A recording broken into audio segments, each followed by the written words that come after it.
Hello, I am Kodili-nye, the son of the wonderful.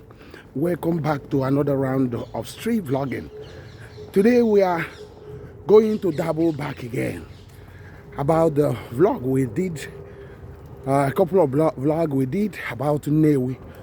Time to change the narrative in Nnewi.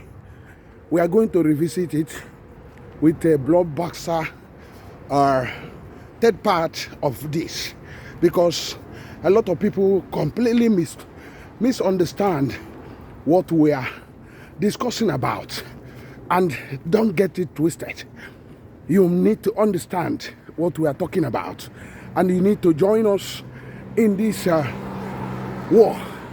I would say war to get our homeland working again and to remove it from the slavery or the negative influence of politicians and a selfish elites who are bound to hold it perpetually down in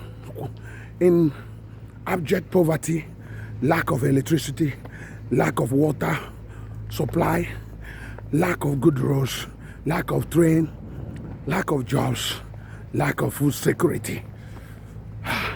That's why we are here. That's why this channel was found. But this is street vlogging. Welcome back. I am so Kodili-nye, the son of the wonderful. So let us start. We started about Nnewi. What people were talking about, the outcries, the what need to be done, and other things. And people don't understand that when we say about Nnewi, Nnewi is a metropolitan city which actually extends to many local governments. So we're not talking about Nnewi town alone. Like when we discuss about Onitsha, we are talking about Onitsha Metro, which also involves 5 local governments. So Nnewi city, or the city of Nnewi, comprises Ekusigo local government. Some of them stretch to Iyala, also local government. And it also extends to Nnewi North, which is the center, epicenter of this great city.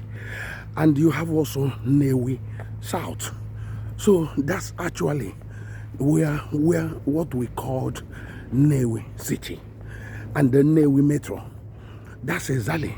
And when we are talking about this development, that's why important for us to get it right and not get it twisted. Because if you don't understand it, you basically will be thinking that we are talking about just Nnewi town.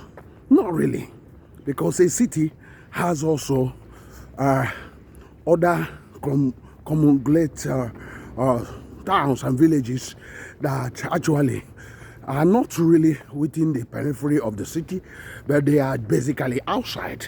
That's exactly what we are discussing about. So, time to change the narrative on Nnewi part 3. It is very, very important. If the government of the day understand this, what we are talking about, remember, we will not be saying all these things.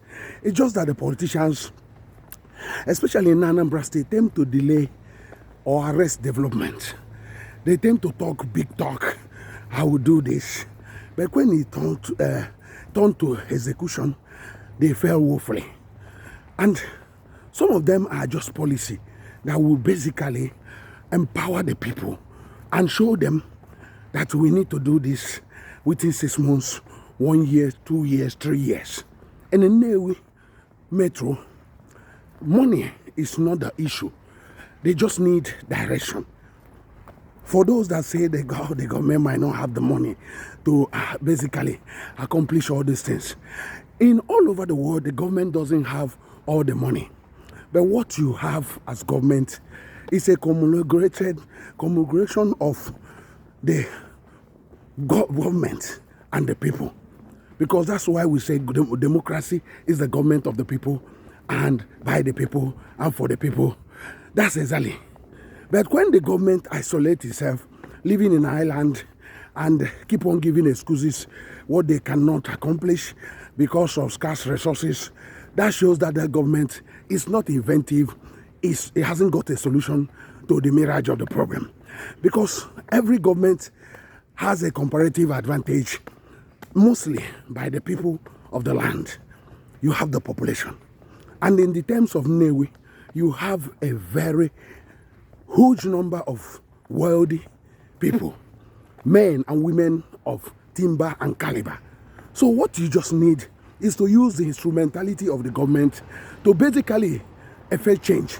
That's why when Professor Charles Chukwuma was coming to be the governor of Anambra State, and most of the people were in support of him because they said, for once, a professor of economics, that this guy, with the policy he did as a central bank governor, that he will basically know most of these things we are talking about, and he will be in a great position to basically bring in a policy that when we talk about Akuluno, that our people will start building most of the roads, and the government will also have a policy of reward of Akuluno, reward of investment, reward of people to invest heavily, so that people will be seeing, like in Nnewi, most of the roads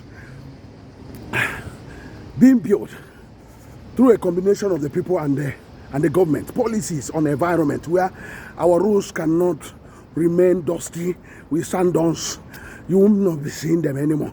That's what people were seeing, that the policy would be brought in by the prof, which will cause a revolution,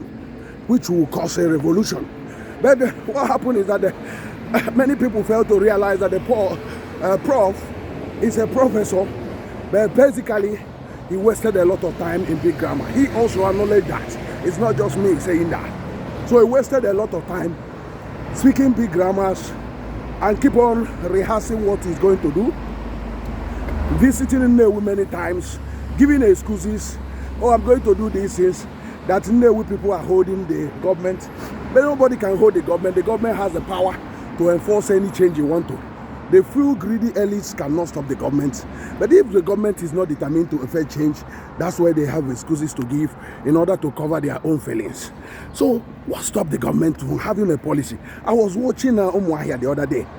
You can see major roads in Umuahia. There's no single sand dunes on it. These are roads that this guy, Alice Oti, constructed within the first year of power, the expansion of that road, Umuahia Road Expressway. Basically so clean, no sand dunes. But if you check some of these roads in Anambra State, you'll be shocked how the sand dunes, how dirty the whole place is. So what we are talking about now is that the government must do something through policy formulation. It must do the work, not talking. That's what we are talking about. I don't know what you think about that. We are going to end this video here, but we might continue in another series. What is your own opinion? I am still called the Nnewi, the son of the wonderful. Remember to share, subscribe, and also like our videos. Have a wonderful time, and God bless you. Bye.